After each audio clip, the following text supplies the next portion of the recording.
Hi everyone, Kevin here. Today we are going to learn how to use Microsoft Excel in just 15 minutes. Excel is the perfect tool to analyze and to get insights from your data. But there's so many different menus and so many different buttons. What do they all do? In this video, we're going to make sense of them so you can start understanding the story behind your data. Let's start with how you can even get Excel. There are two different ways that you can get started with Excel. The first way, you can navigate to excel.new in your web browser. You'll need to log in, but that's entirely free, and that'll drop you into a brand new spreadsheet directly in your web browser.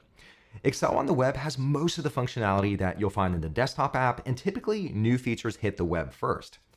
Second, you can also install Excel on your desktop, but you will need to purchase something called Microsoft 365. If you're interested in that, you can check out the product tagged to this video, and that helps support this channel. When you launch Excel for the first time, you'll land on the Start page.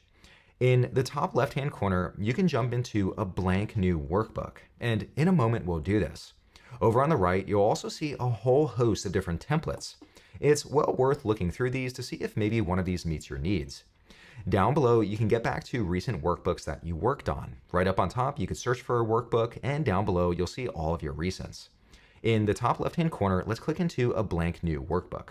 This drops us into a brand new workbook. And at first glance, you might notice that, wow, we have a lot of rectangles on the screen. These are all referred to as cells. Across the top, you'll notice that we have all these different letters. These are referred to as columns. And over on the left-hand side, you'll see that we have all these numbers going down the screen. These are referred to as rows. The intersection of the column and the row, this is referred to cell E7. You start with the column, and then you follow with the row. In the top left-hand corner, you'll see it's referred to here as E7 in the name box. You can also change the name, but for this, we'll stick with the default. To make things easier to see, we can zoom in and out. In the bottom right-hand corner, we could zoom in, or here, you could zoom out. You can also press Control and then move your mouse wheel up or down, and that will also zoom in and out. My eyes aren't what they used to be. Let's start now by entering in some data. I'll click into cell A1, and here I'll type in a header, sales.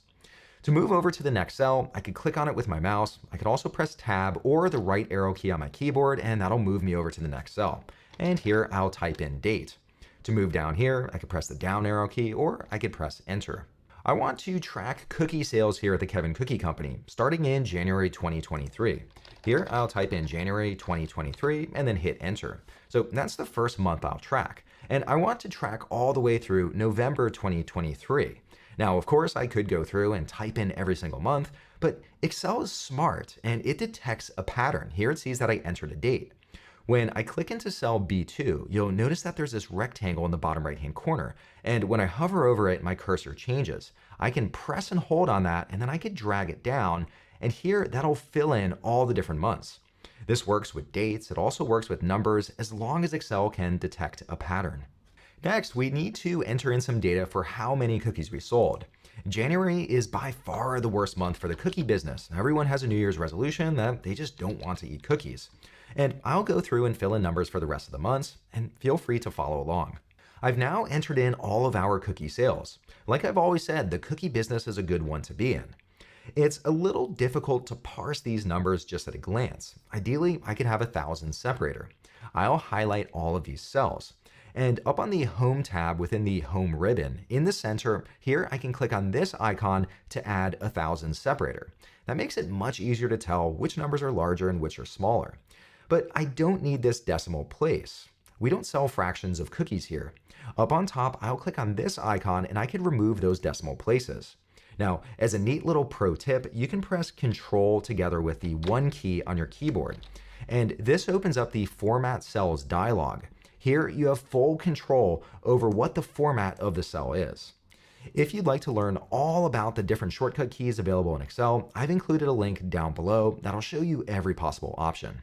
Looking over at my table, I think it would be helpful to provide some context for why January was such a low sale month.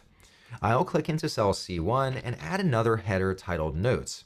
And here in C2, I'll provide an explanation. New Year's resolution depresses sales. You'll notice that the explanation bleeds over into the adjacent columns, and ideally I would like for all of it to fit within column C. I can click on this line in between C and D, and I can double click, and that'll auto fit the contents. So there it expands C.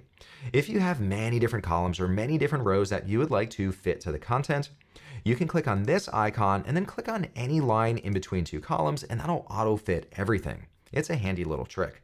On second thought, I don't know if I need this column. The management here should already know this information. At least I would hope. On column C, I'll right click and this shows me a context menu with different actions that I can take. And right down here, I could delete the column, but I don't know if I want to get rid of this information. Maybe someone will ask some questions. Down at the very bottom, I can also hide a column. I'll click on that and it doesn't remove the data. It's just hidden on the sheet. To show it again, I'll highlight these two columns, right click, and here I have the option to unhide. I can also do this with rows as well. Looking at all of my data, I actually think it would be better to show the date first, followed by the sales. The good news is it's very easy to move columns in Excel. I'll highlight all of this data and then press the Shift key on my keyboard and hover over the edge. You'll see that my cursor changes. I can now press my left mouse button and I can move this column to a new position. I'll place it to the left of sales and now we see the date first. Of course, we can't see all of the sales. The cell just isn't wide enough. Right up on top, I'll click on this icon again, and here I can expand it so it fits all of the contents. That's exactly how I want it.